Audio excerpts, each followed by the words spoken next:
Thank you very much.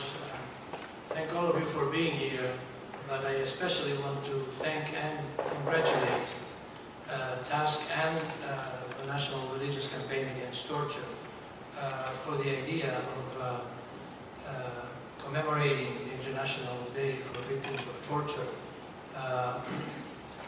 and commemorated by organizing a campaign to raise awareness about the different forms of torture and cruel, inhuman, and degrading treatment that unfortunately go on all the time, even in our midst.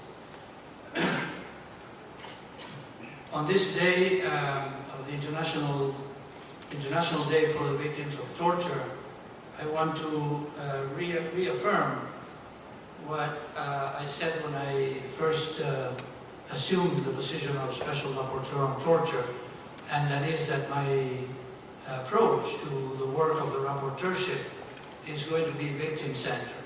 I know amongst you I should use the word survivor-centered rather than victim-centered, and I'm pleased to do it because I understand the difference between calling someone a survivor and calling him or her a victim. But I'd like to reflect again on what it means to have a survivor-centered approach to the mandate that the United Nations Human Rights Council has entrusted me with. First of all, I've been trying to put much more of an emphasis on the right to reparations. That is obviously a right that survivors of torture have, but also a solemn obligation that states have to offer reparations to those who have been victimized by torture. It's not only a specific obligation in the Convention Against Torture, but it is also a customary international law norm that applies to states whether or not they have signed and ratified the Convention Against Torture. We have been insisting, together with the Committee Against Torture and the Subcommittee on the Prevention of Torture, that reparations should not only be monetary, but that they should include rehabilitation services. Unfortunately, rehabilitation services are non-existent in most countries that we deal with on a daily basis. And even where they do exist, they suffer from very serious lack of financial support. Nevertheless, and on the bright side, over the years, several professional centers have come up in the United States and elsewhere that have gained great experience and whose members show exemplary dedication and can be an inspiration to us and to well-meaning governments worldwide. They not only provide services, but they also help set standards. For example, it is owed mostly to healthcare professionals who work with victims of torture that we now have a soft law instrument called the Istanbul Protocol that is supposed to be the standard that all states should abide by in determining how to prove that torture has in fact occurred. And I want to stress that this is a very important part of the mandate because one important obligation, or a couple of important obligations that the states assume are first to investigate, prosecute, and punish every single act of torture. And second, to deprive any declaration or confession obtained under torture from any legal effect in proceedings against the person forced to confess or to make a declaration, or even against anybody else. Unfortunately, both of those important standards are very easily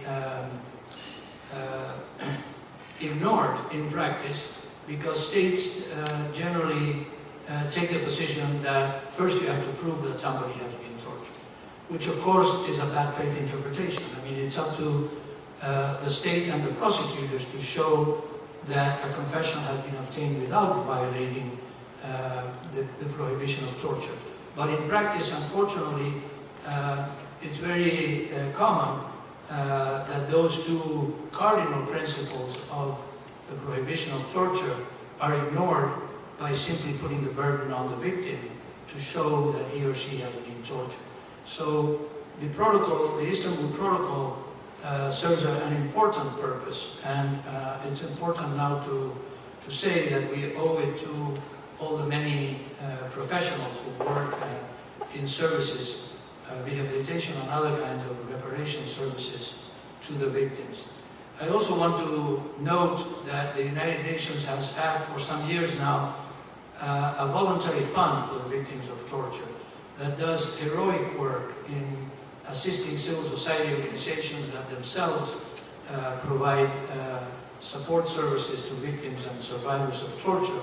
Unfortunately, in the financial crisis, the contributions by states to this voluntary fund have really dwindled, and nowadays the UN fund is in a position to do much less than it used to do, and so it's important to call for a replenishment of its capacities to help.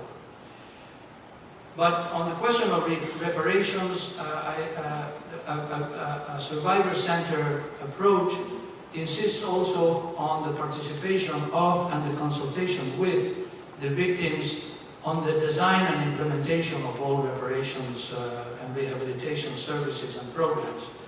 First, we need to avoid a one-size-fits-all approach.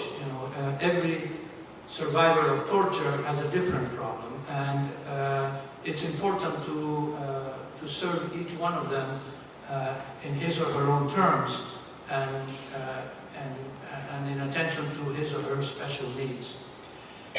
This also would allow us to recognize the multi-layered dimension of torture and the various effects that torture has on the person, but also on his or her family, and even on the community that supports that particular victim. It also allows us to have a multidisciplinary approach. The reparations and rehabilitation services are obviously medical and psychiatric, most of all, but they should also include social services and legal redress where appropriate in order to recognize the multi-layered dimension of torture and its effects. Essentially, I guess what I mean is that we have to stress that states have to work with survivors, not on survivors.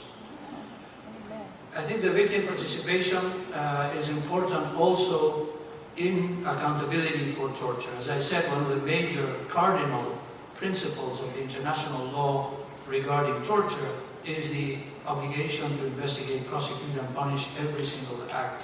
And in this sense, torture is different from other violations of human rights because it doesn't even have to be a crime against humanity, that is, torture as part of a widespread or systematic practice. A single event of torture elicits the obligation of the state to investigate, prosecute, and punish the perpetrator. And in that sense, victim participation in accountability is particularly important to a survivor-centered approach. The victim is not an object of proof and is not merely a passive witness. The victim must also be able to initiate proceedings even where the law creates a sort of a prosecutorial monopoly on criminal investigations and on prosecutions. Where the law does not provide for independent initiation of torture investigations by survivors, it should. And from the rapporteurship, we demand that states do that. And besides, the participation should be active and throughout the process, beginning even with the investigatory stages. And it follows also that the participation of the survivor should be surrounded by guarantees of non-reprisals, because as we all know, it's very difficult, very complicated to break the cycle of silence and actually demand redress and particular redress that means prosecution of the perpetrators. But I think this survivor-centered approach also has led me, in the 2 or 3 years that I've been doing this work, to try to insist on the cases of torture and cruel, inhuman, and degrading treatment that happen in settings that we don't normally associate, or that the public eye doesn't normally associate with torture. Fortunately, the international law standard is very clear, and it is not limited to torture for the purpose of interrogation. So torture can happen as pain and suffering, even supposedly resulting from legally imposed sanctions. And in that sense, I have tried in thematic reports to foster a discussion about when some of those regularly imposed sanctions cross the line into cruel, inhuman, and degrading treatment, or cross the line even further into torture. And that's why I wrote a report on the death penalty, because it seems to me that the death row phenomenon is in itself cruel, inhuman, and degrading treatment, and should be reason enough for the abolition of the death penalty altogether.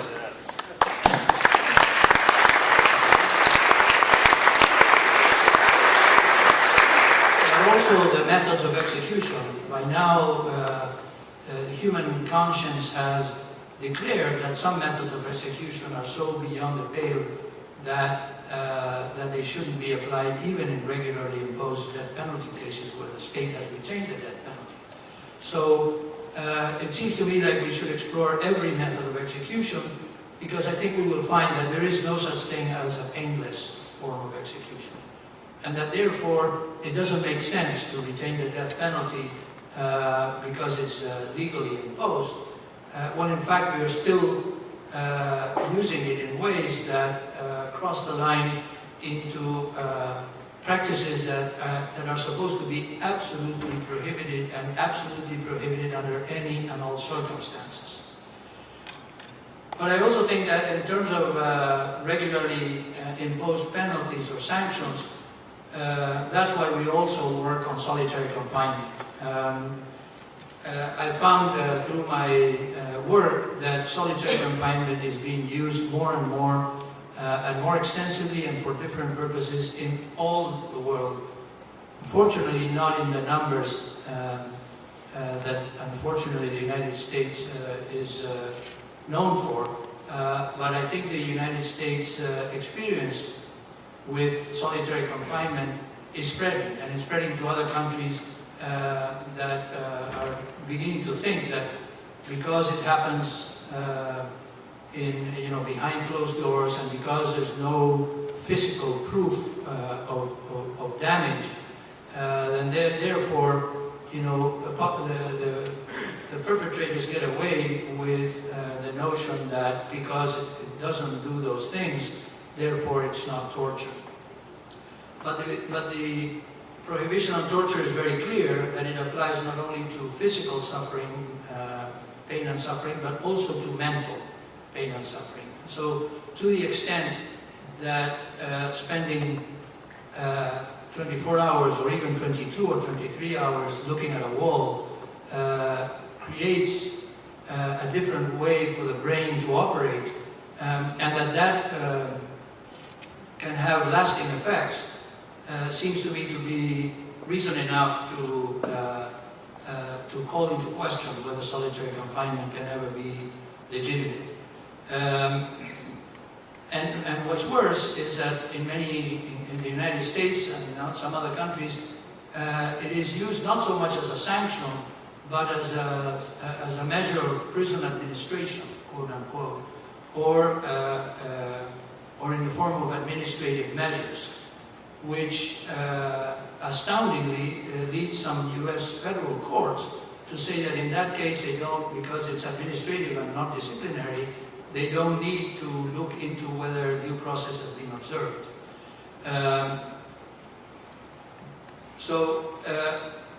In my special thematic report on solitary confinement, I called for some prohibitions, and I'm hoping that this discussion is being carried not only in the United States but elsewhere.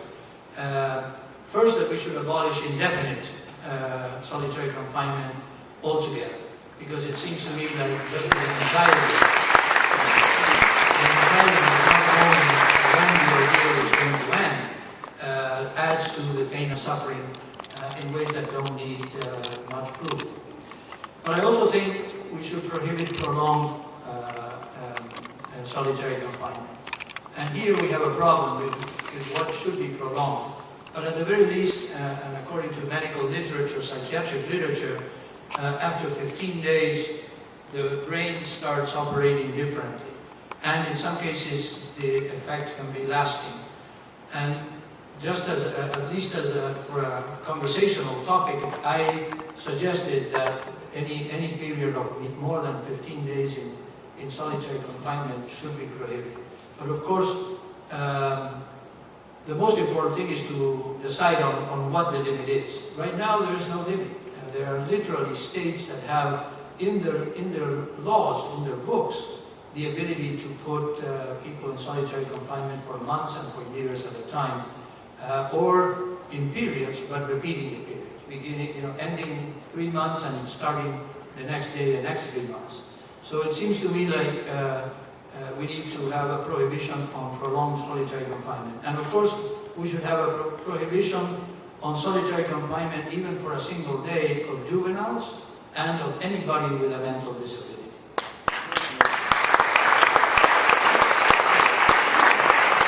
And even for those cases in which short-term solitary confinement may be justified, and we can imagine some cases in which it might be justified, even for those cases we need strict procedural safeguards, due process safeguards, so that the person submitted to it can challenge the decision and the length of the term, but also medical safeguards, so that we know that people are not put in solitary confinement because they have mental disabilities, which is unfortunately what we hear more and more from the cases that come to our attention. Another area in which the survivor-centered approach has assisted my mandate is in recognizing that there is a whole area of torture and or cruel, inhuman, and degrading treatment that happen in, for lack of a better organizing principle, I call healthcare settings. For example, denial of pain treatment. In most countries around the world, pain treatment is simply not part of the protocol of healthcare around the world, mostly because they feel that it can be addictive. But science has shown that there are, inexpensive and safe pain control treatment that is denied to 80 or 90% of sick people around the world today. Also, the treatment of drug users. In many countries around the world, drug users are subject not only to inhuman and degrading treatment because they're stigmatized for being drug users, but also with forms of treatment that amount to cruel, inhuman, and degrading treatment, and in some extreme cases can amount to torture as well.